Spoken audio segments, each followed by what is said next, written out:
வேலூர் மாவட்டத்தில் காவல்துறை துணை ஆய்வாளரை மது போதை வெறியில் கன்னத்தில் அறைந்த கட்சி பிரமுகரை போலீசார் தட்டி தூக்கி சிறையில் அடைத்துள்ளனர். கும்பலாக சேர்ந்து மிரட்டி போலீசாருக்கு பளார் விட்ட நபருக்கு போலீஸ் கொடுத்த ட்ரீட்மெண்ட் என்ன?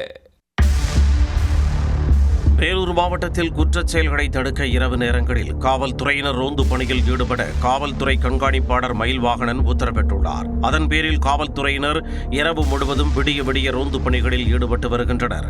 வேலூர் தெற்கு காவல் நிலைய எல்லைக்குட்பட்ட ஓல்ட் டவுன், சார்பனாமேடு, வேலப்பாடி, கஸ்பா உள்ளிட்ட பகுதியில் காவலர்கள் இரவு ரோந்து பணிகளை தீவிரப்படுத்தியுள்ளனர். இந்நிலையில் கஸ்பா ரயில்வே கேட் பகுதியில் நள்ளிரவில் சிலர் கும்பலாக அமர்ந்து ஆர்ப்பாட்டமாக மது அருந்திக் கொண்டிருந்தனர். இதை பார்த்த தெற்கு காவல் நிலைய போலீசார், நள்ளிரவுக்கு மேல் என்ன குடி வேண்டி கிடக்கிறது, வீட்டுக்கு கிளம்புங்கள் என அதட்ட இருக்கின்றனர். ஆனால் அந்த கும்பலோ, காக்கி சட்டையெல்லாம் பார்த்து பயப்படுற கும்பல் நாங்க கிடையாது என கெத்தாக காலரை தூக்கிவிட்டு கொண்டு குர் என்று முறைத்து பார்த்துள்ளனர். இதனால் ஆத்திரமடைந்த போலீசார் அவர்களை விரட்டியடிக்க முயன்றனர். இதன் காரணமாக ஆத்திரமடைந்த அந்த கும்பல் போலீசாரிடம் வாக்குவாதத்தில் ஈடுபட ஆரம்பித்தனர். எங்கிட்ட அந்த பூச்சாண்டி எல்லாம் படிக்காது, எங்கிட்ட லத்தியை மட்டும் காட்டுற வேலையெல்லாம் வச்சுக்கப்படாது என போலீசாரையே மிரட்டி இருக்கின்றனர்.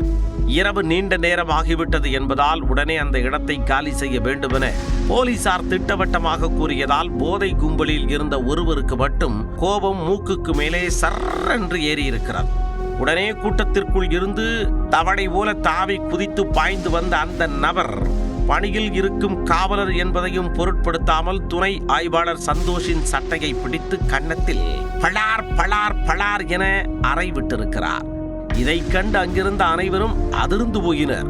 ஆனால் போதையில் இருந்த அந்த ஆசாமியோ தொடர்ந்து தகாத வார்த்தைகளால் தாறுமாறாக பேசியபடி மீனை போல துள்ளி குதித்து கொண்டிருந்தார் தங்கு தங்கென்று.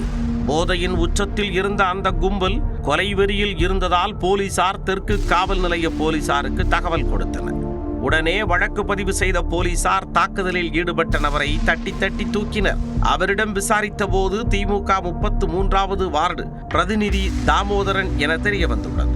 அவரை கைது செய்த போலீசார் வேலூர் ஆண்கள் சிறையில் லவக்கென அடைத்தனர். காவலர்களுடன் மோதலில் ஈடுபட்ட மேலும் 2 போலீசார் வலைவீசி தேடி வருகின்றனர்.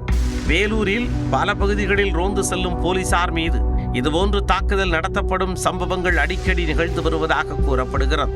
போதை ஆசாமிகளால் போலீசாருக்கே இந்த நிலை என்றால் சாதாரண மக்களாகிய தங்களது நிலை என்ன ஆவது என்று அச்சத்தில் உள்ளனர் அப்பகுதி மக்கள்.